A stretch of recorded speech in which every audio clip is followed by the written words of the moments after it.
본문에 나오는 그들은 지난주에 배운 구원의 기쁨, 거듭남의 기쁨, 기일의 기쁨을 경험한 사람들이에요. 아무나가 아니고 그냥 이스라엘 백성들, 교인들이 아니고 정말 거듭남의 은혜를 경험한 그 사람들, 그들은 이제 하나님이 누구신지를 진짜 알게 되는 거예요.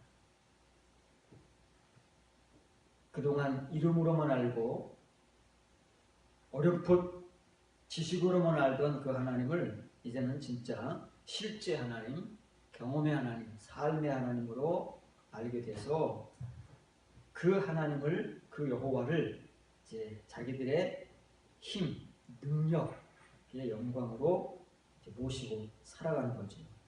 그러면 하나님은 어떠시냐? 이렇게 저와 여러분들이 이런 은혜 가운데 들어가게 되면 이런 이제 기쁜 삶, 은혜의 삶을 살잖아요. 그럼 하나님께서는 그냥 우리가 기뻐하고 그래 이제 됐지 하고 끝나시는 게 아니라 그들이 나왔다가 다시 우리가 되는 거예요. 이게 성경입니다. 그들 중에서 그가 되기도 하고 너희를 말하다가 우리가 되기도 하고 막 이렇게 막 문법적으로는 맞지 않는데 성경적으로는 맞다 그 말이에요.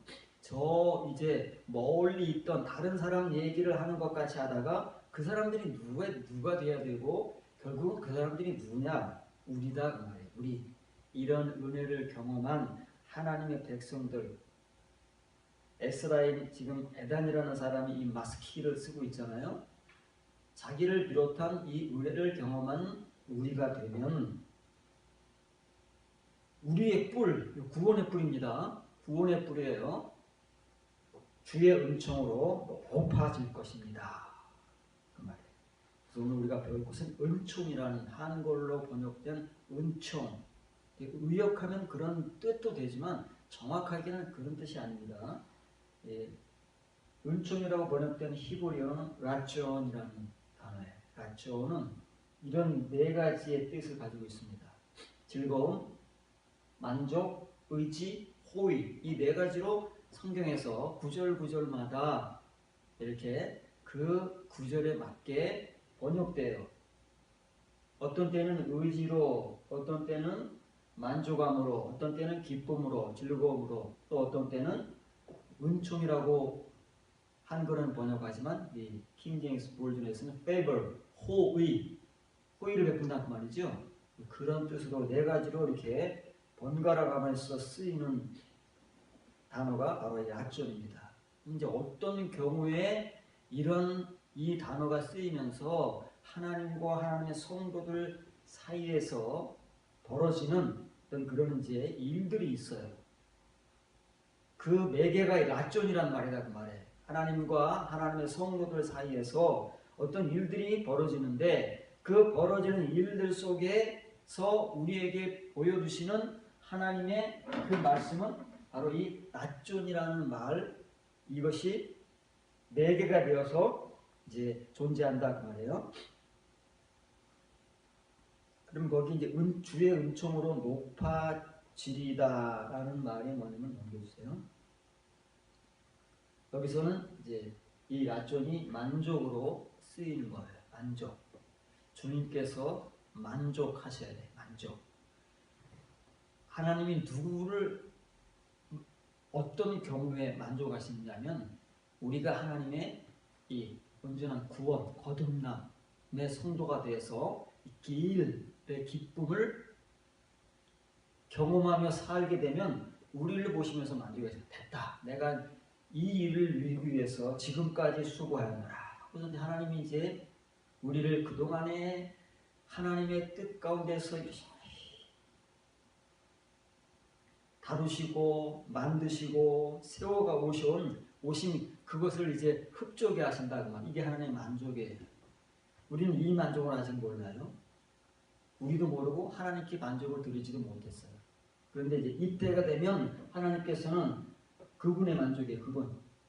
하라는 말은 당신의 만족이 우리의 만족이 아니고 여호와의 만족하심으로 말미암아 우리의 구원의 뿔이 이제 그냥 높아지는 게 아니라 똑같은 말을 두 번 썼어요. 타림, 타룸.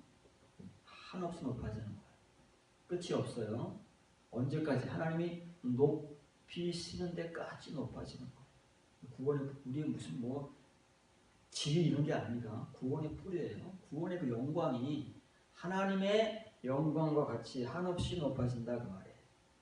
이게 이제 하나님의 만족하심으로 말미암아 이루어질 일이고 우리에게서 나타나야 하는 반드시 실제적인 현실이 되어야 되는 거예요. 이 은혜가 우리에게 구원을 통해서 나타난다는 말이에요. 거듭남을 통해서 나타나는데 우리는 이 자리에 들어가게 되면 지금까지는 늘 하나님께 달라고만 하잖아요. 뭘 어떻게 해주십시오. 은혜를 주시고 뭘 주시고 막 달라고만 하던 우리가 이제 비로소 하나님의 만족을 알게 되는 거예요. 아, 하나님께서 나를 통해서 만족을 하시는구나. 그때부터 성경에서는 그렇기 때문에 이런 사람들이 그때부터 하나님을 섬기고 경배하고 그러는 거예요. 왜? 그 맛을 알았어요. 하나님께서 나를 통해서 만족하시는 걸 알았기 때문에 더 만족, 더 흡족, 더 기쁘게 해드리기 위해서 섬기고 경배하고 하는 거예요. 지금 우리가 하는 그 섬김, 경배 그런 것은 우리 만족을 위해서 하는 것이고 그때 가서는 우리가 아닌 하나님의 만족을 위해서 한다고 말해요. 이걸 알아야 돼. 근데 우리는 이걸 아직 하나님의 만족을 몰라요. 왜냐면 지금 우리 만족 채우기도 급급한데 하나님의 만족을 언제 우리가 알겠습니까? 출애굽기 28장 36절 38절 이거는 또 순금으로 패러놓은 좀 본문을 좀 잘 보세요. 도장을 새기는 거고 도장 새기는 거 알죠? 파는 거예요. 이렇게 도장을 파죠. 조각한다는 말이에요. 도장을 새기는 법으로 그 위에 새기되 글자를 새기라는 거예요. 순금으로 이제 만들어서 그 순금을 이제 조각하듯이 파라고 말해요. 글씨를 파는데 어떤 글씨를 파냐면 여호와께 성결. 그러죠? 짜리카 라 여호와 여호와 그러면 여호와께 성결이란 말이에요. 그 패를 청새끈으로 관 위에 매되 곧 관 전면에 있게 하라. 이제 아론이 대제사장복을 입게 되면 머리에 이제 큰 이제 모자를 쓰고 관을 쓰고 이제 대제사장의 옷을 다 입고 맨 겉에다가 에봇을 입잖아요. 그리고 이제 머리에 띠를 두르는 거예요. 띠를 청색으로 띠를 두르고 그 정면에 금으로 박아놓고 거기다가 이제 새겼단 말이에요. 뭐를? 여호와께 성결이라는 글자를 금으로 새겨가지고 딱 머리에 두르란 말이에요. 이 패를 아론의 이마에 두고 그가 이스라엘 자손이 거룩하게 드리는 성물과 관련된 죄책을 담당하게 하라. 그 패가 아론의 이마에 늘 있으므로 그 성물을 여호와께서 받으시게 되리라. 이 말이 무슨 말이냐는 말이에요. 그 패가 아론의 이마에 늘 있어야 돼요. 언제요? 하나님께 제사 드릴 때마다 늘 아론은 이 대제사장 의복을 갖추고 그리고 이 띠를 이마에 두르고 머리에 쓰는 그 관 같은 것도 쓰고 이렇게 하나님께서 모세를 통해서 만들어 주신 이 대제사장의 예복을 늘 입고 제사를 드려야 되기 때문에 이스라엘 백성들이 하나님 앞에 성물을 가져오잖아요. 제물을 성물이라고 하는 거예요. 왜? 하나님께 드리는 건 다 거룩하니까. 그 성물을 가져오는데 그 성물을 하나님께서 그때 받으시는 거예요. 그러면 만일 아론이 조금 게으르거나 귀찮아서 오늘은 그냥 뭐 적당하게 하지 하고 이제 예를 들어서 가정을 해서 띠를 안 두르고 나왔어요. 그 하나님께서 받으시겠다는 거 안 받으시겠다는 거예요? 안 받으신대요. 하나님 이런 형식적인 하나님이십니까? 지금 우리는 표면적으로는 지금 우리가 그런 형식의 말을 읽는 거예요. 형식의 율법을 읽는 것이고 하나님께서 그러면 왜 아론의 그 띠 이마 정면에 금으로 글씨를 새겨서 여호와께 성결이라는 그 글씨를 꼭 아론이 뛰고 나와야만 이스라엘 백성들의 성물을 열람하시겠다고 하시는 것인가? 그래서 이스라엘 유대인들은 이런 형식적인 것만 몰라요. 그거밖에는 이렇게 하라 그러니까 그렇게밖에는 못한다 그 말이에요. 그거 외에는 모르는 거예요. 하살배 들어보시면 여호와 앞에서 그 성물들의 만족을 위하여 그 패가 아론의 이마에 항상 있게 하라. 아론의 패가 여호와께 성결이라는 그 패를 하나님께서 반드시 이스라엘 백성들의 성물을 받을 때 아론이 꼭 뛰어야 되는 이유는 다른 이유가 있는 게 아니에요. 그 성물들이 하나님 앞에 연락이 되어야 되는데 연락이 되기 위해서는 여기 아니? 그 성물들이 하나님의 만족을 받아야 돼요. 하나님께서 그 성물들을 만족하셔야 돼요. 냅둬 내가 흡족하다 받을 만하다 이렇게 만족하실 수 있는 성물이 되게 하기 위해서 성결패를 항상 부착하라, 띠를 띄어라 하는 거예요. 그럼 뭘 강조하는 거예요? 이런 형식을 강조하는 거예요? 성결을 강조하는 거예요. 성결을. 하나님께 우리가 제물을 드리잖아요. 예배를 드리잖아요. 성결하지 않은 제물, 성결하지 않은 예배는 하나님 받으시지 않습니다. 그래서 구약 성경에 이스라엘 백성들이 평생 하나님께 제사 드리고 제물을 드렸는데 하나님이 지겹다고 하는 거예요. 성결하지도 않으면서 이런 형식, 이런 제사법만 아주 그냥 평생 지키는 거예요. 주일 예배, 수요 예배, 저녁 예배, 새벽 예배, 금요 기도회, 부용 예배 열심히 하는 것 좋지요. 신입 때는 채워야 되는데 그것밖에 몰라. 그것만 평생 하면요 하나님께서 이제 지겨운 거예요. 왜냐면 그것밖에 들을 줄 모르니까 하나님께서 그것을 통해서 이스라엘 백성들이나 우리에게 요구하시는 것은 우리의 성결이다 그 말이에요. 예수 그리스도의 죄 사함의 성결이 아니고 진짜 하나님 앞에서 이렇게 지금 에스라임 에단이 우리에게 전하는 복음과 같이 참 거듭남 길의 기쁨을 가지고 하나님을 만족시켜 드릴 수 있는 성도가 되는 것.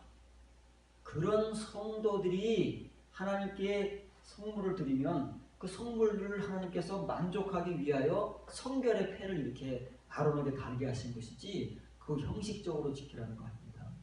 근데 아론과 그 당시의 유대인들은 이런 형식밖에는 몰랐잖아요. 그걸 율법이라고 하는 거예요. 문자적 의미만 알고 그렇게만 지키는 것을 율법이라고 하는 거예요. 오늘날 우리가 하나님의 말씀, 성경을 하나님의 말씀, 생명의 말씀이라고 하면서 그냥 글자로 기록된 것만 이해하고 그 이면의 의미를 알지 못한 채 그냥 성경 구절만 나열하고 있으면 그게 율법이라고 말해요. 이렇게 해야 된다, 이렇게 살아라, 이렇게 전부 그렇게만 나열하고 강조하고 주장하게 되면 그 율법을 강조한단 말이에요. 율법을 요구하는 것이고 그렇게 하지도 못하는 할 수도 없는 사람들에게 똑같이 과거 구약 시대에 사람 이 제사장이나 선지자들이 요구하는 것 같이 한다고 말해요. 이사야 56장 7절입니다. 이 말씀도 좀 잘 보세요. 내가 곧 그들을 나의 성산으로, 성산이 어디예요? 시온산, 시온산으로 인도하여 기도하는 내 집에서 그들을 기쁘게 할 것이며 그들의 번제와 이사는 나의 제단에서 기꺼이 받게 되리니 이는 내 집은 만민이 기도하는 집이라 일컬음이 될 것이다. 왜 기도하는 집이라고 설명했죠? 원래 성전은 기도하는 데가 아니라 제사 드리는 곳이잖아요. 성전은. 그런데 제사는 안식일 혹은 정해진 절기 때밖에는 할 수가 없잖아요. 그렇죠? 그런데 기도는 늘 할 수 있는 거예요. 그래서 늘 하나님 백성들이 만나는 곳이 하나님의 집이다 말이에요. 그래서 기도하는 집이라고 하는 것이지 의미를 이해해야 돼요. 그러면 성산의 성도들, 시온산의 성도들도 하나님 앞에 번제와 희생을 드린대요. 똑같이 제사를 드린답니다. 안 드리는 거 아니에요. 시온의 성도가 됐다고 해서 과거에 이런 것들을 다 무시해버리는 게 아니다 그 말이에요. 무시하면 이제는 뭘로 드려요? 온전한 것으로. 그전에는 율법과 형식에 얽매이던 그저 그냥 이렇게 하라고 하니까 그렇게 수동적으로 했지만 이제 그 의미를 알았어요. 하나님께서 왜 번제와 희생제물을 드리라고 하셨는지 그 의미를 알게 되는 거예요. 하나님이 만족하신, 하나님이 언제 어떤 제사와 제물을 연락하시고 만족하시는가를 알게 됐어요. 이 사람들은 성결한 성도가 되었기 때문에. 그러면 이제 이 시온산의 성도들, 성결한 성도들, 거듭난 성도들은 이제 하나님께서 원하시는 그 이면의 제사를 드린다는 말이에요. 이면의 예배, 참된 예배를 드리면서 살게 되는 거예요. 그러면 하나님께서도 기꺼이 받으신다는 거예요. 이런 사람들의 번제와 희생이라면 얼마든지 언제든지 하나님의 만족하심으로 받으신다는 거예요.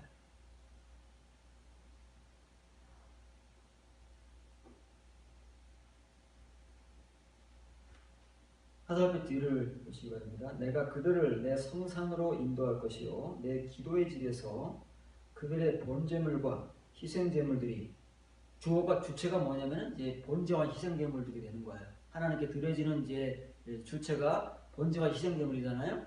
그것이 나의 제단 위에서 나를 만족시킨다 그 거예요. 하나님이 어떤 번제와 희생제물이요? 시온의 성도들, 시온의 성도들의 번제와 희생제물은 하나님을 만족해 하시는 거예요. 왜? 성결의 성도, 성결의 제물입니다. 그래서 성물이라고 하는 거예요. 그런데 유대인들은 그냥 말로만 성물이잖아요. 하나님께서 성물, 하나님께 드리는 건 성물이다. 오늘날 우리 교회에서 교회에 바치는 거 다 성물이라고 그러잖아요. 그런데 문자적인 그라마밖에 안 된다는 말이에요. 진짜 성물이 아니에요. 하나님께서 안 받으시는데 사람이 갖다 바치는 거예요. 그러면서 우리는 성경에서 성물이라고 하니까 똑같이 성물이라고 하는 거예요. 유대인들도 성물이라고 해요. 그거를 성경에 써있기 때문에. 그런데 진짜 하나님께 성물이 되기 위해서는 그 드려지는 번제와 희생제물이 중요한 게 아니고 드리는 그 사람이 중요한 거다 그 말이에요. 사람이 안 바뀌면 드리는 번제와 희생제물은 영원히 동일한 거예요. 그 사람과 똑같아요. 그러나 그 사람이 바뀌잖아요. 성결의 사람, 거듭남의 사람, 하나님의 사람으로 바뀌어지면 지금까지 하나님께 드리던 번제와 희생제물들은 하나님을 만족 못 시켰는데 그때부터는 하나님이 그 사람을 만족하시니까 시편 89편 17절에서 하나님이 그 사람들을 만족하시니까 그 제물도 당연히 만족해 하시는 거예요. 그러면 그 제물은 반드시 그 사람을 따라오게 돼 있어요. 그 사람이 변화되지 않고 거듭나지 않고 육신의 삶을 그대로 살고 있으면서도 제물을 드리고 예배를 드리면 하나님께서 받으신다는 말이 안 받으신다는 거예요. 만족 못 하신다. 연락을 못 하신다는 거예요. 제물이 중요한 거 아닙니다. 우리가 드리는 헌금이 중요한 게 아니에요. 그 헌금을 드리는 주체인 내가 어떤 사람인가 지금 하나님 앞에서 거기에 따라서 내 예배도 내 헌금도 하나님께 연락되는 것이지 우리가 말로만 하나님께 드린다고 해서 그게 하나님께 바쳐지는 게 아니에요. 여기서 있는 우리 목사들이 하나님께 바치는 거라고 막 거짓말을 하면서 헌금을 강요하더라도 속으시면 안 돼요. 우리가 하나님께서 내가 드리는 것을 받으실 수 있는 사람으로 성도로 내가 바뀌어져 가는가 그걸 보지 못하고 나를 바꾸어주는 그 영의 말씀 생명의 말씀, 레마의 말씀, 그 말씀을 듣고 가르침 받지 못하면서 하나님께 드리는 것이라고 거짓말을 하는데 미혹당하면 안 된다는 말이에요. 하나님이 연락하실 수가 없어요. 하나님이 연락하시고 만족하실 수 있는 그 사람과 제물은 바로 하나님께서 그 사람을 구원의 뿔을 높이시는 구원의 사람, 거듭남의 사람이 되었을 때, 성결의 사람이 되었을 때 비로소 그 사람의 죄물도 하나님께서 만족하심으로 연락하신다는 말이 지금 출애굽기와 이사야에서 지금 동일하게 하나님께서 표현은 다르고 시대는 다르지만 동일한 본질을 가지고 우리에게 복음을 던지는 거예요. 모세를 통해서 아론에게 이 복음을 지키도록 하고 이사야를 통해서 이사야 시대의 백성들에게 이 복음을 던지시는 거예요. 우리가 이 복음을 들을 수 있다면 우리가 이런 하나님의 사람으로 바뀌어져 갈 수 있어요. 그러면 하나님께서 이 사람들을, 이 번제와 희생제물을 드리는 사람들을 성산으로 인도하잖아요. 누가 인도하신 거예요? 이 사람은 자기들이 스스로 왔어요? 알아서? 누가 인도했대요? 예, 여호와께서 인도하신 거예요. 어떻게 인도하신다고요? 그냥이 어느 날 갑자기요? 예, 뒤에 나오겠지만 하나님은 하나님의 다 때를 만들어 놓으시고 그 때와 때를 거쳐가면서 우리를 만드시는 거예요. 하나님 인도하시면 이렇게 복잡하고 정교해요. 우리 한 사람, 이 부족하고 어리석고 죄인된 우리들을 하나님의 성도로 만드시기 위해서는 그 하나님의 인도하심이 필수적인데 그 하나님의 인도하심을 우리가 알아야 된다 그 말이에요. 그때 어떻게 우리를 인도하시는지 그 인도하심을 알아야 지금 이사야를 통해서 하나님께서 하나님의 성산인 시온산으로 하나님의 백성들을 인도하신다는 그 말의 의미를 우리가 비로소 이해하는 것이지, 그렇지 못하면 그냥 이거 뭐 오늘날 왜 어떻게 되는지 이 사람들은 누군지 모르는 거예요. 그냥 막연히 우린 줄 알아요. 구원받았다고 믿으니까. 그러면 하나님께서 이 사람들을 인도하신 거예요. 그러면 시온산으로 성산으로 인도하셨기 때문에 이 사람들은 선결의 백성이 된 거예요. 하나님의 성도, 거듭남, 길의 기쁨을 아는 사람들이 된 거예요. 그러면 하나님께서 이제 하나님의 집이 어떤 집이라고요? 기도하는 집, 기도의 집이에요. 그 기도의 집. 그래서 하나님께 기도하는 기도도 어떻게 해야 된다고요? 우리가 주일날 배웠잖아요. 느헤미야 같이 해야 돼요. 우리의 기도를 들으시는 하나님이 어떤 하나님과에 맞춰서 기도를 해야지 우리 마음대로 기도하면서 응답해달라고 때를 쓰면 그건 땡깡밖에 안 된다. 그것도 하나님이 들어주셔서 응답해 주신다고 말하는 사람들 전부 다 거짓말쟁이다 그 말이에요. 이때 비로소 하나님이 기도의 집을 말씀하시는 거예요. 언제? 성산의 성도들에게, 성산의 성도, 시온산의 성도들만이 맛볼 수 있고 들을 수 있고 갈 수 있는 것이 바로 하나님의 기도의 집, 하나님의 성도입니다. 그러면 하나님께서 거기서 딴 데서는 아니에요. 딴 데서는 하나님께서 하나님의 백성들을 기쁘시게 할 수가 없어요. 왜? 기쁘시게 할 건덕지가 없는 거예요. 만족을 못 하시니까. 겨우 칭의로만 조금씩 밖에는 못한다 그 말이에요. 우리의 형편에 맞춰서 기껏 하나님이 주실 수 있는 거 다 주시지도 못하고 그저 우리가 그냥 달라고 하니까 애처로워서 쬐끔 그렇게 주는데 우리는 그거를 막 하나님의 응답이요 은혜요 막 그런 고창하게 코끼리 장님 코끼리 만지듯 그렇게 만지고 알면서 만족을 하고 있는 거예요. 하나님께서 보세요 말씀을. 그 하나님의 기도의 집에서 하나님께서 친히 성산으로 인도하시는 하나님의 백성들을 어떻게 하신다고요? 기쁘게 할 것이다. 어디서요?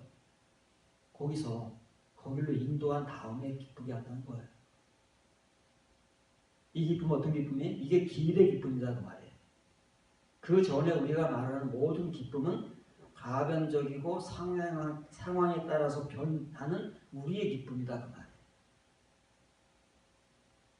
은혜를 받을 때는 기쁜 것 같고 시련이 오면 그 기쁨이 다시 슬픔으로 되어버리는 그런 우리의 기쁨이지 하나님이 기쁘게 하시는 기쁨이 아니다. 그럼 여기 이제 성산으로 인도한 그 하나님의 백성, 그 성산이 다른 말로 하면 어디냐면 하나님의 기도의 집이다 그 말이에요. 그 기도의 집 하나님의 성전에서 하나님이 그들을 기쁘시게 할 거예요. 왜? 뭘로 기쁘시게 한다는 거예요? 하나님이 그들을 만족하셨잖아요. 거듭난 성도들을 이제 비로소 하나님 만족하시는 거예요. 하나님께서 그만큼 인도하시라고 애를 혼자 쓰신 거예요. 하나님의 열심, 하나님의 의지, 하나님의 은혜, 그거 가지고 철저히 우리를 그냥 다루시고 인도하시고 기다려주시고 홀로 애태우시면서 성산까지 그렇게 인도한 성도들이 있어요. 다 압니다. 소수. 그런 사람도 있어요. 그런 사람들은 이제 하나님께서 먼저 만족하셨잖아요. 그 만족을 그 사람들에게 표현하시겠다는 기쁨은 내가 그들을 기쁘게 하겠다는 말을 하나님께서 이제 그들을 만족해 하셨어요. 그 만족을 표현하겠다는 거예요. 만족으로. 라쪼, 레라쪼, 만족으로. 시마 팀, 임은 그들을 사마가 뭐라고요? 길의 기쁨을 거듭남으로 맛본 사람들이 이제 평생을 기쁨 가운데 살아가는 기쁨이 쌈하우라고 그랬잖아요. 그래서 이제 그 성산의 성도들을 하나님께서 이 쌈하우의 기쁨으로 기쁘게 하시는 거예요. 괜히 성경에서 막 아무 말이 갖다 쓰는 게 아니에요.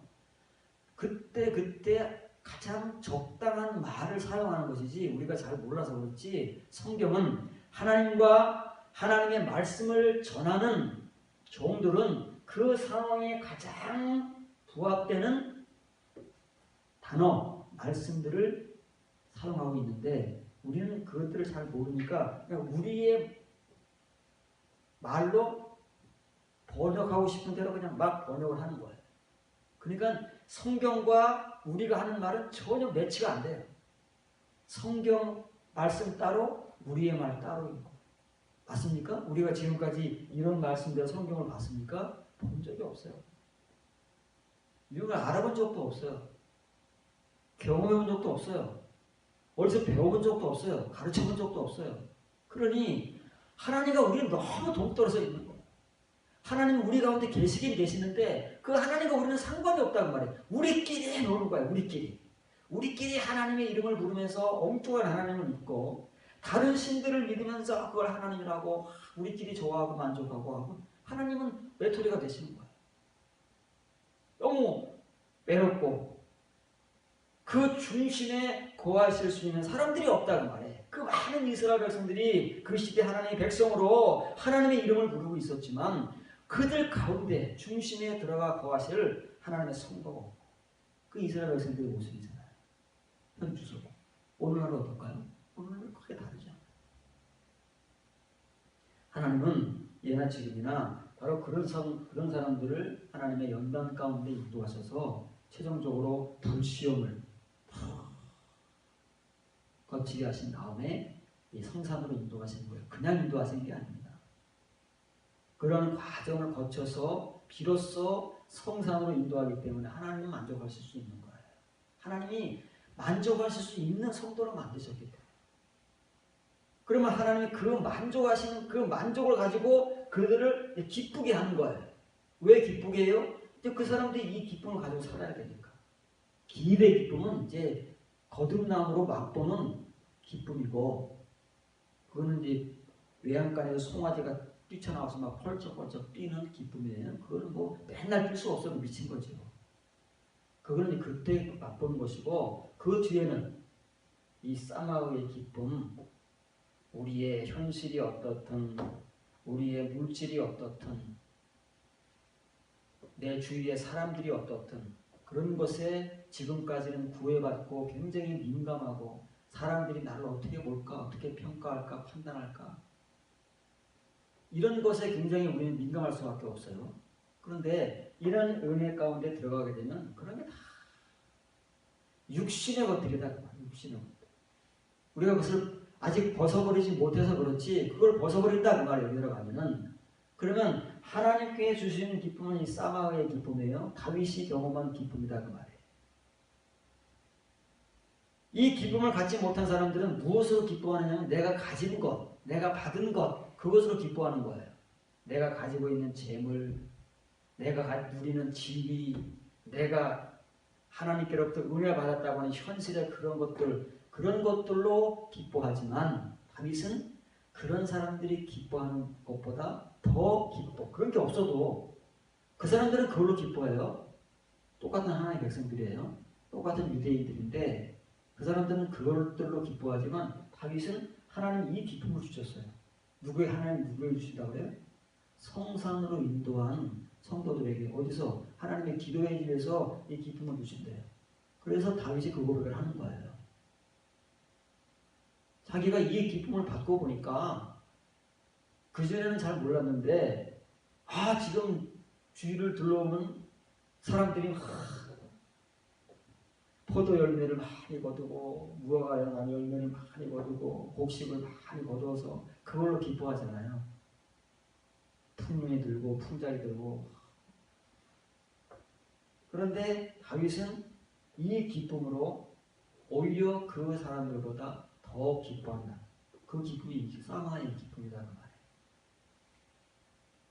지금 동문서답하지 않습니까? 성경은 하나님의 동일한 말씀과 은혜를 가지고 하나님의 성도가 고백을 하잖아요. 틀림없이 하나님 그 말씀을 하시는 거예요. 다른 데서 안 나오니까. 이게 딴 데서 나오겠어요? 하나님이 주시니까. 하나님이 주시기 때문에 하나님의 성도, 이렇게 성산, 시온의 성도, 거듭난 성도가 그 기쁨을 받아가지고 살아가기 때문에 그 기쁨을 고백하는 거예요. 이제 내가 그 기쁨을 알았다라고 다윗이 고백하는 거예요. 우리는 언제 할까요? 지금은 모르지만 우리도 이제 언젠가는 알 때가 올 거예요. 하나님의 이 말씀의 인도를 따라가면 하나님 우리를 지금 이렇게 다루시고 우리를 인도하시고 있잖아요. 아직 성산까지는 우리가 못 갔지만 지금 어느 지점에선가 계속 하나님의 손길을 통해서 인도하심을 받고 있다 그 말이에요. 그러면 우리도 이런 성도가 되는 거예요. 하나님께서 우리를 놓지 않으시고 우리가 하나님의 연단 속에서 계속 단련되어 가는 성도는 어느 누구든 그런 성도를 하나님께서 택하신 성도라고 하는 거예요. 부름받은 자들 가운데 뽑아낸 성도라고 하는 거예요. 예수님의 비유 가운데 이제 또 한번 말하지만 부름받은 자들은 많은데 대부분인데 택함받은 자는 쬐끔이구나 적구나 그런 비유가 있잖아요. 신약 성경에 택함이라는 말이 2번 나와. 두 가지로 그 이제 설교를 듣게 될 거예요. 로마서에서 하나님이 택하셨다 하는 그 의미를 우리는 지금 막 남용을 하지만 그 택하심 속에서는 이런 하나님의 은혜가 없으면 택하심 아무 의미가 없어요. 이렇게 하나님의 손에 이끌려서 우리가 연단을 받고 하나님의 시온의 성도가 되기 위해서 하나님께서 불 속에도 집어넣었다가 꺼냈다가 또 집어넣었다가 꺼냈다가 몇 번 할까요? 하나님의 말씀이 흑도관이 7번 단련됐는데 최소한 7번은 집어넣었다가 꺼냈다가 그럴 거예요. 최소한. 그런 성도들이 택함받은 성도라고 하는 것이지 우리가 우리의 편의에 맞게 애용하라고 주는 말씀이 아니다 그 말이에요. 이제 그 말씀을 지금 이제 이사야 선지자가 하는 거예요. 그 택하신 성도, 그 성도가 어떤 성도인가? 하나님께서 이렇게 인도하는 성도들이 택하신 성도다. 그 예를 야곱으로 들잖아요. 설명할 때가 올 거예요. 자, 시편 145편 15절 16절 보시기 바랍니다. 여기 이제 이 말씀은 오늘 이제 제일 중요한 말씀이에요. 여러분과 직접 지금까지는 여러분들이 아직 가보지 못한 시온의 말씀들이기 때문에 사실은 피부에 와닿지 않죠. 기쁨을 얘기해도 나한테 없는 기쁨을 얘기하면 내가 뭘 알아. 기뻐해 할 수 있어도 그냥 샘만 나고 막 그러지. 속만 터지고. 하나님 만족하시다는데 하나님 만족이 어떤 건지 내가 어떻게 알아. 나도 만족 못 하는데 지금. 그런데 이제 보는 말씀은 여러분들과 이제 직접 실제적 연관이 있는 말씀이에요. 모든 사람의 눈이 주를 안망하오니 주는 때를 따라 그들에게 먹을 것을 주시며 손을 펴사 모든 생물의 소원을 만족하게 하시나이다. 여기 이제 한글로 드디어 만족하게 한다고 번역이 되어 있네. 그게 뭐예요? 라존이다 그 말이에요. 라존. 시편 145편을 한번 펴보시기 바랍니다.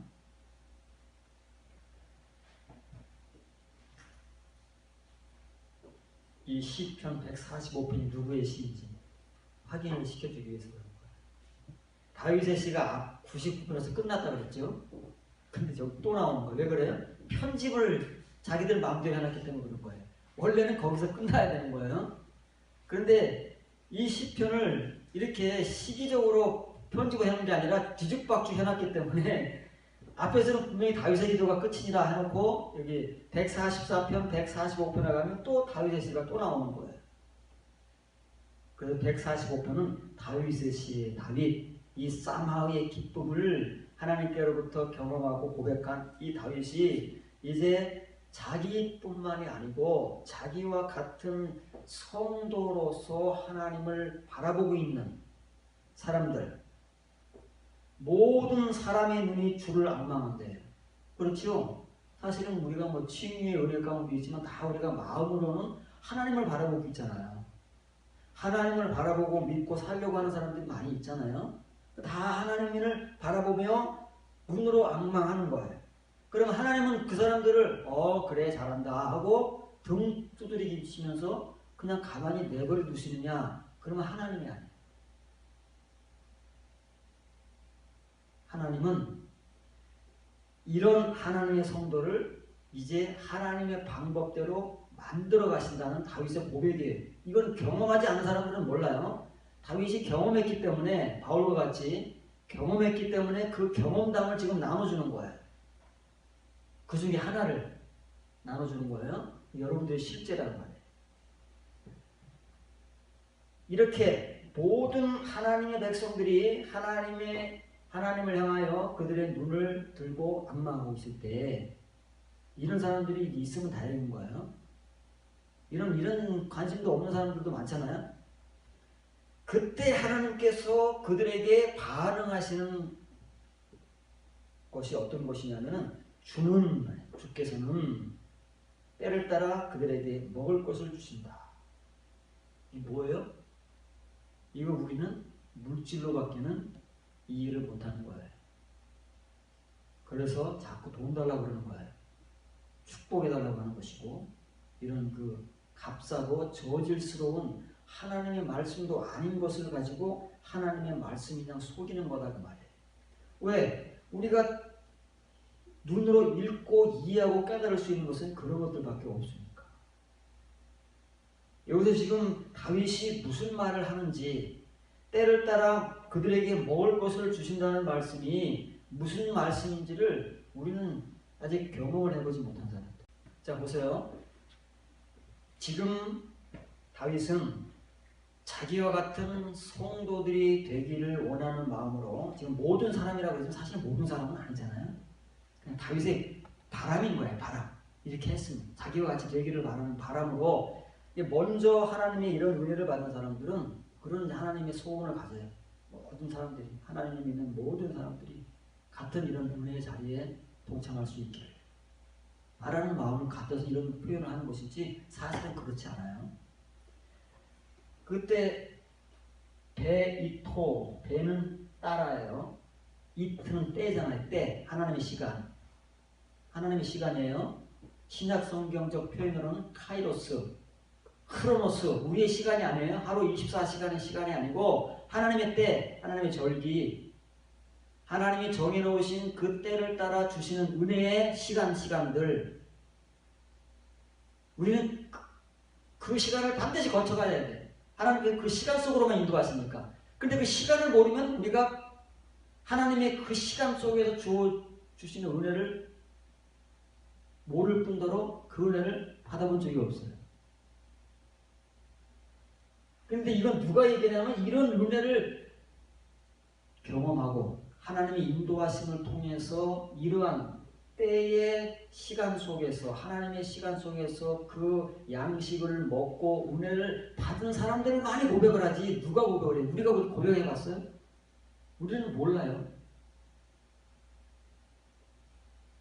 그리고 하나님은 그런 하나님의 백성들을 향해서 어떻게 반응하시느냐면은 하나님께서 정해놓으신 때들이 있잖아요. 그 절기들이 있잖아요.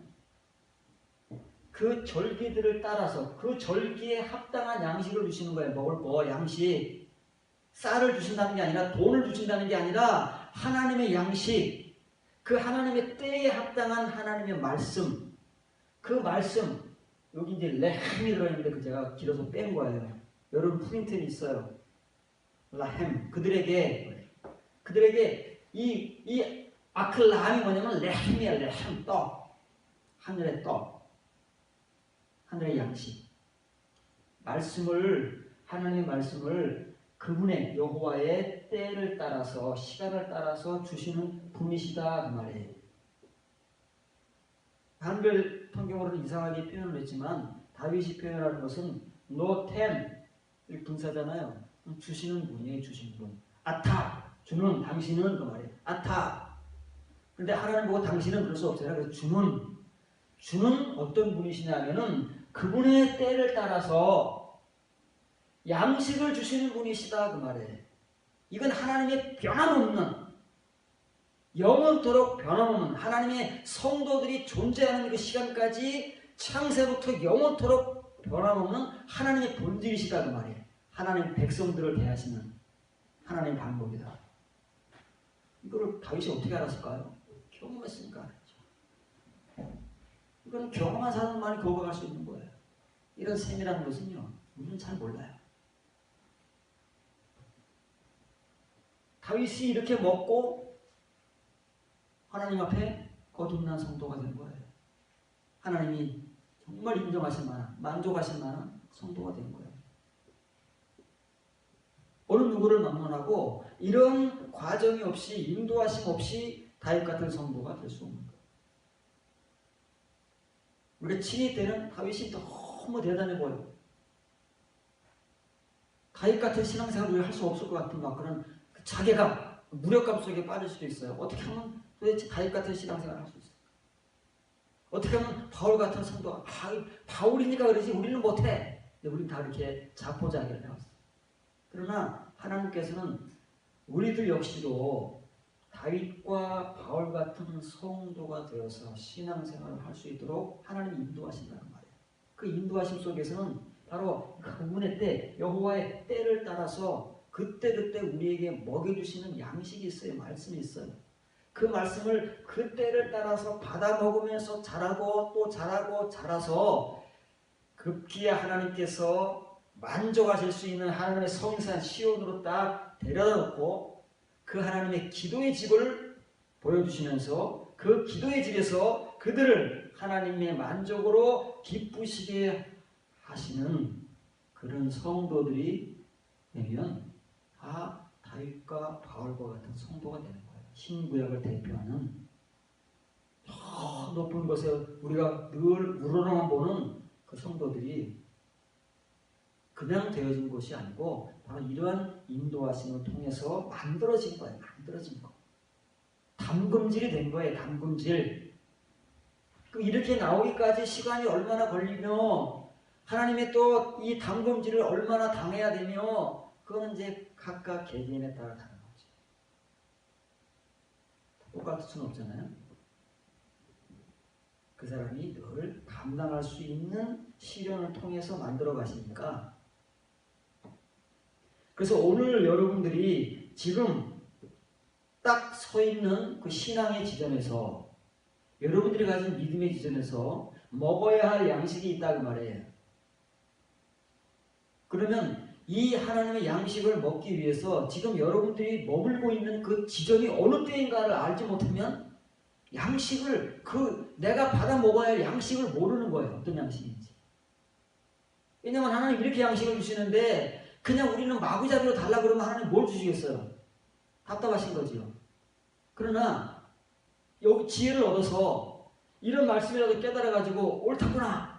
하나님께서 하나님의 때를 따라 양식을 주신다는 거. 하나님 나는 지금 어떤 때의 양식을 먹어야 하나. 이렇게라도 기도할 수 있으면 하나님 얼마나 좋아하시겠어요. 그래. 너는 지금 이런 양식을 먹어야 돼. 하고 오순절의 양식을 줄 수도 있고 그러면 이제는 나팔절의 양식을 먹을 때가 되구나. 하고 그 양식을 줄 수 있어요. 그런 양식입니다. 그럼 여러분이 실제 이게 뭐예요? 여러분 이제 어떤 양식을 하나님께 주실 수 있는 사람이 하나님 이런 분이셔요? 하나님의 때를 따라 얼마든지 양식을 주시는 분이에요. 여러분들에게. 그럼 여러분들이 이제 문제인 거예요. 여러분들이. 하나님 문제가 아니에요. 하나님은 이런 분으로 딱 성경에 정리가 되어 있어요. 하나님의 거듭난 성도들에 의해서 하나님의 이러한 담금질을 통해서 하나님의 성산으로 인도받은 하나님의 성도들을 위해서 딱 정의가 됐어요. 어느 누구를 막론하고 다윗뿐만이 이렇게 말하는 거 아니에요. 신구약 성경에 이런 하나님의 은혜를 통해서 경험한 성도들이 다 동일하게 고백하는 거예요.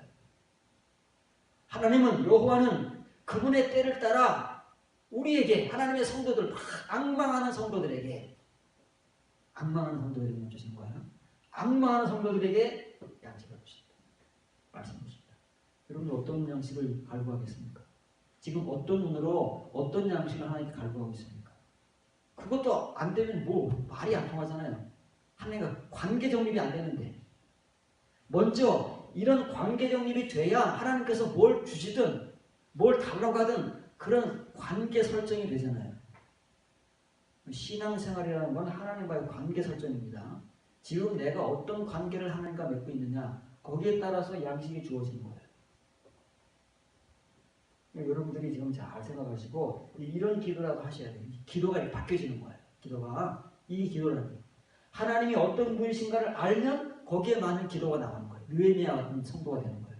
그 느헤미야는 그런 게 아니에요. 모든 성도들이, 우리가 이제 다윗의 기도라든지 시편의 기도라든지 기도들이 다 나오잖아요. 그 사람들이 왜 그런 기도를 할까요?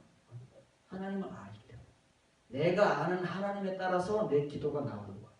여러분들이 지금 이제 다윗이 소개해주는 하나님은 그분의 때를 따라 그 때마다 그분을 앙망하는 백성들에게 합당한 양식을 주시는 분이시다. 이게 성경의 정의예요. 그럼 여러분들이 기도할 기도제가 딱 정립이 딱 되는 거예요. 하나님, 나도 양식을 얻어라. 지금 내가 어떻게 양식을 먹어야 합니까? 나는 지금 하나님께 어디까지 연단되어서 지금 어떤 하나님의 시간을 거쳐가고 있는 성도입니까? 이런 기도가 줄줄 나와야 되잖아요. 줄줄 나오지. 이것만 알아도 막 줄줄 나오는 거예요. 그러니까 그런 기도를 하시면은 그 기도가 하나님께 이런 기도가 상달된다는 거예요. 성경에서는 우리의 땡깡이 상달된다는 게 아니고, 그건 하나님께서 어쩔 수 없이 가끔 한 번씩 들어주시는 것이고, 자, 이제 두 번에 걸쳐 제가 주일날 금식에 대한 얘기를 했잖아요. 그래서 성경에서는 금식에 대한 말이 여러분들에게 이 말씀과 관계돼서 그냥 끄집어낸 게 아니고 이 말씀과 관계가 있기 때문에 여러분들에게 소개를 해주는 거예요. 이사야 58편 4절 5절 성경에서 금식이 어떤 것이다. 하나님의 금식, 이런 정의를 가지고 성경에 기록된 금식은 본문밖에 없어요. 신구약 성경에. 금식이라는 말은 많이 나오지만 여기 하나님께 직접 하나님의 금식에 대해서 정의를 내리신 말씀은 여기밖에 없다고 그래요. 보라, 너희가 금식하면서, 금식하잖아요. 금식은 다 누구나 하는 거예요. 그 당시 이스라엘 백성들도 했고 오늘날 우리도 하잖아요. 여러분 금식하시죠? 금식을 한다고 말해. 금식하는 게 중요한 게 아니에요. 금식은 누구나 다 할 수 있어요. 맘만 먹으면, 조금 은혜 받으면 다 누구든지 할 수 있는데, 금식하면서 논쟁하고 다투고 악한 주먹으로 치고 뭐 있어요? 금식하면서 육신의 일을 하는. 그럼 이 금식은 어떤 금식이에요? 육신의 금식이다 그 말이에요. 우리가 우리의 금식을 하게 되면 금식하면서 이런 일을 해요. 금식한다고 하면서 이런 일을 하고, 금식 잘 은혜스럽게 마쳤다고 하면서 성내고, 우리 우리 표현들은 은혜를 다 털어먹는다 그러죠. 그런 일을 할 수밖에 없는 것은 우리의 금식을 하기 때문에 그래요. 금식이 무엇인지를 우리가 배워본 적도 없고, 금식을 왜 하는지 배운 적도 없고 성경적으로. 그렇기 때문에 이 유대인들과 같이 금식이라는 말만 알아서 우리의 방식대로 우리의 금식을 지금까지 해오고 있는 거예요. 오늘 금식하는 것은 너희의 목소리를 상달하게 하려는 것이 아니라, 금식은 뭐예요? 금식은 하나님께 우리의 목소리를 상달시키는 거예요. 금식은 우리의 기도를 하나님께 상달케 하기 위해서 금식하는 거다고 말해요. 이것이 어찌 내가 기뻐하는 금식이 되겠으며. 여기 기뻐한다는 말은 그냥 내 맘대로씩 내가 복음이에요. 바하르라는 말이 이게 택하다, 하나님께 택하다. 하나님의 유일한 금식이에요. 하나님께서 택하신 금식, 하나님 택하신 백성한테 이 말을 쓰는 거예요. 금식을 택하신 거예요. 그럼 하나님께 정해놓으셨다는 말이에요. 하나님께서 정해놓으신 금식은 이것밖에 없어요. 그런데 지금 유대인들이 하고 있는 금식은 하나님이 어떻게 니네가 그러면서 그 금식이 내가 정해놓은 금식이 되겠느냐. 안 된다고 말이에요. 괜히 나만 쏘는 거야. 밥만 굶어서 그냥 배만 고픈 거야. 어찌 사람이 자기의 마음을 괴롭게 하는 날이 되겠느냐. 금식은 뭐예요? 자기 마음을 괴롭게 하는 거예요. 밥을 굶고 하나님께 내 기도를 응답해 달라고 떼쓰는 게 아니고 능력 달라고 막 이렇게 금식 날수를 정하는 게 아니고 이 말이 무슨 말이에요? 마음을 괴롭게 한다는 말이에요. 마음이 네페시에 네페시. 내 육신을 괴롭게 한다는 말이에요. 육신을 괴롭게 하는 날 또 언제 있어요? 대속죄일. 하나님의 금식은 대속죄의 금식. 대속죄를 위한 금식이지 우리의 금식이 아니다. 하나님이 정해놓으신 금식, 하나님이 택하신 금식이라는 게 있어요. 그 금식은 우리의 금식과는 전혀 달라요. 우리는 금식하면서 막 우리의 일들이 막 튀어나오고 우리의 일들을 막 해요. 그런데 하나님의 금식을 하는 사람들은 이런 일을 한단 말이에요. 하나님께 상달되는 기도를 하고 또 하나는 대속죄를 위한 기도를 한다. 이게 금식이에요. 왜? 금식은 육신을 죽이는 거니까. 그렇죠? 육신이 죽고 영이 사는 거기 때문에 하나님께서 이런 말씀을 하시는 거예요. 하나님보다 금식을 잘 하시는 분이 어디 있어요? 하나님이 정해놓으시는데. 근데 우리는 불행하게도 지금까지 하나님이 정해놓으신 금식은 몰라요. 문자로도 아직 이해를 못하고 그 이면의 의미를 이해하려면 언제가 될지는 몰라요. 그러니까 우리가 이런 금식은 해본 적도 없고 들어본 적도 없어요. 그냥 우리의 금식만 열심히 하는 거예요.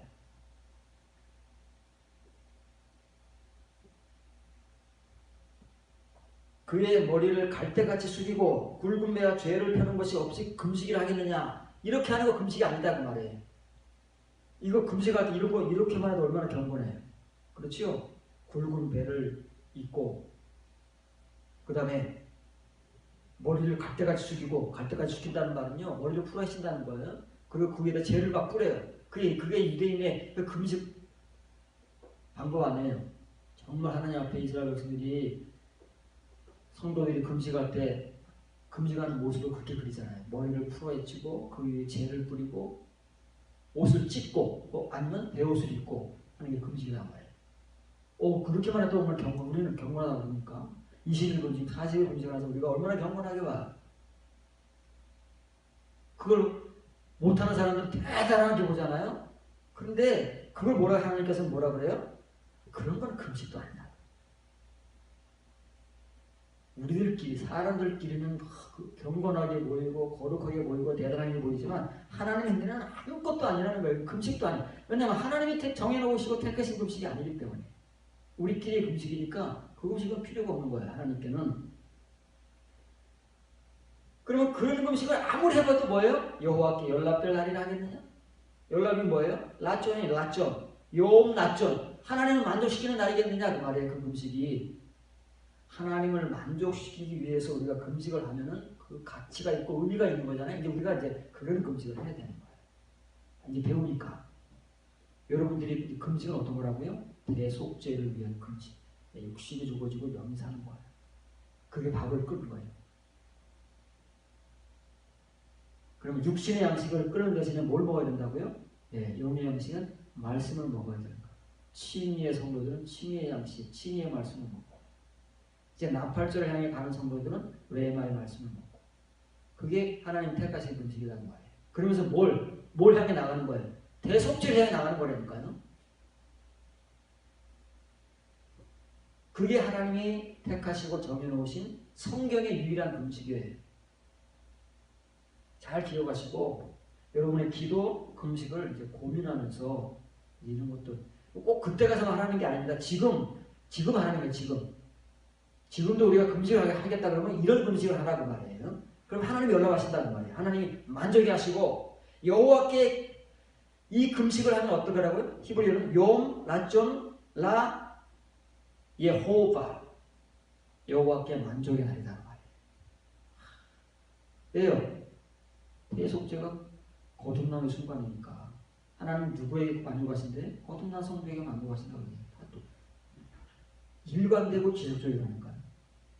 그래서 이 날이 우리의 네페시를 괴롭게 하고 대속죄를 준비하는 이 날이 하나님을 만족하게 하시는 날이라는 거예요. 금식의 날. 왜 낮전이니까 여러분들이 소개해 주시고 언제 들을지 모를 뻔한 거예요. 내가 하고 싶긴 한데 그냥 막 할 수가 없잖아요. 근데 이제 어제 하다 보니까 나오더라고요. 잘 됐다. 그냥 계속 금식만 두 번 열심히 하고선 병충만 물리고 진짜 무슨 말도 안 해주니까 좀 궁금하지 않았습니까? 안 왔나? 나만 그랬는가? 자, 시편 30편 4절 5절 마지막입니다. 주의 성도들아 여호와를 찬송하며 그의 거룩하심을 기억하며 감사하라. 여기 성도들은 뭐예요? 그럼 다시 시편 30편으로 와보세요. 시편의 저자를 알아야 우리가 지금 누가 어떤 말을 하고 있는가를 이해할 수 있지, 그렇지 않으면 몰라요. 30편 누구의 시예요? 똑같은 다윗의 시예요. 그럼 이 성도들은 지금 하나님의 참된 성도가 되기 위해서 악망하고 있는 사람들. 그렇죠? 주의 성도들아 여호와를 찬송하며 그의 거룩하심을 기억하며 감사하라. 악망하고 있는 사람들에게만 하는 말이에요. 악망조차도 하지 않는 사람들에게는 이 말씀에 관계가 없어요. 그런 사람들은 이런 말씀에 관심도 안 갖으니까. 여러분들과 같이 악망하고 있는 사람들, 하나님의 은혜를 갈구하고 있는 사람들에게만 다윗이 지금 복음을 전해주는 거예요. 어떤 복음이요? 하나님의 이면의 복음, 거듭남의 복음, 새벽의 복음을 지금 전해요. 아침의 복음. 그의 노여움은 잠깐이요 그의 은총은 평생이로다. 그러니까 또 이걸 잡아가지고 하나님의 분노는 잠깐이고 그의 은총은 평생이라고 이 문자 가지고 이렇게 설명을 하는 거죠. 저녁에는 울음이 깃들을지라도 아침에는 기쁨이다. 하룻밤은 참아라.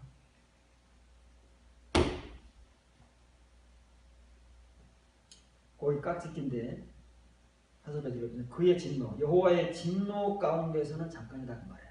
하나님은 진노 가운데서는 잠깐만 계신다는 말이에요. 잘 이해하셔야 돼요. 이 진노는 뭐냐면은 하나님 왜 진노하십니까? 죄를 지니까 진노하는 거. 죄. 그럼 우리 죄를 지면 하나님께 사랑하는 성도, 하나님의 자녀에게는 어떻게 해요? 징계하시다. 그렇죠? 죄를 지면 징계해. 징계 안 받는 버림받은 자예요. 죄를 지어놓고서 고개 뻣뻣이 들고서 말이죠. 목사라고 하는 사람들이 근데 하나님 버림받은 사람. 하나님은 사랑하는 자녀에게는 진노를 통해서 징계를 하시는 거예요. 징계받는 자는 네, 당연히 머리를 숙여야 되는 거예요. 겸손해지고 온유해지는 거예요. 하나님 앞에 머리를 숙인 사람이 어째 사람들 앞에 머리를 들겠어요? 거짓말이에요. 하나님 용서를 받았다. 다 거짓말이에요. 누구한테 가서 어떤 용서를 받고 왔는지는 모르겠지만은 하나님이 이 진노 가운데서는 잠깐 계시는 거예요. 정말 우리는 어쩜 길다고 생각하지만 하나님은 하나님 편에서는 잠깐이에요. 다윗 그걸 제일 잘하는 사람은 누구예요? 다윗만큼 하나님께 징계를 혹독하게 받은 사람이 없어요.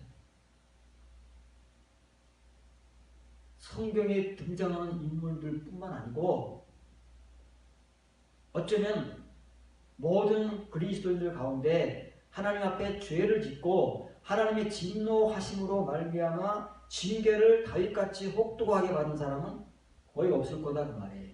왜 다윗이 이런 말을 할 수 있는 거예요? 그러면 정말 다윗이 하나님의 진노 가운데 잠깐 받았을까요? 다윗이 하나님께로부터 그 거듭남의 은혜를 통해서 하나님의 은혜의 세계를 알아보니까 다윗이 그때는 뭐 죽을 지경이 했잖아요. 그런데 그 은혜에 비교해 보니까 뭐 잠깐이라고 하는 것이지 우리가 말하는 잠깐이 아니에요. 우리는 다윗같이 하는 것도 죽을지 몰라요. 그건 잠깐인데 그의 만족하심 가운데서는 영생이라고. 영생. 그 만족이 뭐라고요? 거듭남. 거듭남에서만 하나님 만족이 나오잖아요. 그러니까 영생인 거예요. 그게 영생인 거예요.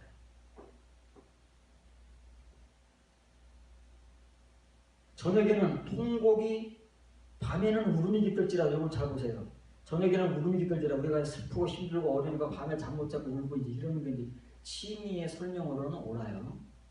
그런데 이제 우리가 이 이면의 복음을 듣는 사람들에게는 전혀 해당되지 않는. 저녁이에요. 저녁이 어떤 시간이죠? 지금 우리가 걸어가고 있는 시간이란 말이에요. 통곡, 울음이 아니에요. 울음 정도가 아니에요. 통곡이에요. 통곡. 통곡이 경야라는 거는 한자인데 밤을 지새는 거예요. 깊은 밤을 지새는 거예요. 이게 뭐예요? 네. 아침을 향해 가는 사람들이 겪는 이게 밤의 통곡이라는 말이에요. 자, 저녁 속에, 지금 우리가 저녁 가운데 있으니까 저녁 가운데서는 베에벨, 이런 프린트를 보세요. 바에벨, 여기 보세요. 바에벨이에요. 여긴 전체가 베에벨. 저녁 가운데 있어요. 지금 우리는 다 저녁 가운데 있는 존재들이잖아요. 저녁 가운데 있기 때문에 저녁 가운데에서는 뭐예요? 이건 리인이라는 말은 지세다, 거하다 그 말이에요. 기라는 바카라는 말은 통곡이에요. 통곡. 여러분들이 맺힌 만큼 눈물을 흘리는 거예요. 그 통곡이에요. 조금 맺혔으면 적당히 눈물이 나올 것이고, 많이 맺혔으면 막 울음이 터질 것이고, 그보다 더 맺혔으면 땅을 치면서 통곡하는 게 이게 이제 바카라는 거예요. 구약 성경에서 통곡이에요. 그 저녁에는 통곡이 경외한다고 해요. 저녁의 시간은 통곡의 시간이에요. 우리의 신앙 여행에서 지금 우리가 걸어가고 있는 이 저녁의 시간들은 우리가 통곡해야 될 시간이잖아요. 근데 우리가 그걸 모르니까 통곡을 못해요, 지금. 근데 이거를 이제 더 밤이 깊어지고 깊어지는 사람들이 있잖아요. 그런 사람들에게서 나오는 게 통곡이라는 말이에요. 근데 이거 어떻게 알지? 다윗이니까 안다는 말이에요. 그럼 이렇게 저녁에, 밤에 통곡으로 경야해요. 밤을 지새우면은 이런 사람들이 어떻게 아침을 향해 나간다 그 말이에요. 이런 사람들만이. 이러지 않은 사람들은 뭐야? 아침이 없어요. 평생 밤에요. 통곡해본 적도 없고, 가슴을 치본 적도 없고, 애통한 적도 없고, 그런 사람들은 평생 밤인 거예요. 근데 이런 통곡과 애통, 다윗이 시편 51편에서 경험하는 그 애통, 예수님께서 말씀하시는 애통하는 자는 복이 있나니, 그게 무슨 복이겠어요? 그 영적이기 때문에 그 영적 복이다 그 말이에요. 그 애통, 통곡으로 밤을 지새우는 사람들은 아침을 향하여서는 환호성이 터질 것이다. 기쁨이 온다는 말은 그건 너무 평이한 말이에요. 그 라난, 여러분 프린트 있죠? 리나, 맨 끝에 있는 리나, 이 리나는 말, 리나라는 말은 이건 우리가 나팔절 배우면서, 태부화 배우면서 배운 거예요. 환호성, 그렇죠? 태부화는 나팔절을 때 환호한 그 환호예요. 나팔절의 환호란 말이에요. 그 환호의 아침을 향해 나가는 거예요. 아침을 맞는 게 아니에요. 지금 이제 이 밤을 겪으면 어디를 향해 나가요? 먼저 환호, 나팔절을 향하여 나가는 나팔절. 친의의 저녁을 어둠을 다 걷으면서 통곡하는 사람은 그 사람들에게만 나팔절의 나팔소리가 들린다는 말이에요. 지금 그렇게 신앙생활을 겪어가고 있는 사람들에게만 이 복음의 나팔소리가 들린다는 말이에요. 그러면 그 사람들은 이 나팔절의 아침을 향하여 지금 그 밤을 겪고 있는 거다 그 말이에요. 다시 말하면 저녁에는 통곡이 그 시간을 보내는 거예요. 통곡으로 보내지만 아침을 향하여서는 환성으로 보낸다 그 말이에요. 이제 저녁은 언젠가 끝나잖아요. 그렇죠? 이스라엘 시간으로는 낮이 12시간이고 밤이 12시간이에요. 예수님 말씀처럼. 그럼 밤도 어차피 끝나요. 12시간이 지나면. 그러면 그 12시간을 통곡하면서 더 밤이 깊어지고 저녁이 깊어지면서 통곡하는 성도들은 그 통곡을 통해서 라 오케 아침을 향하여 경외한다. 남은 시간은 아침을 향하여 지낸다.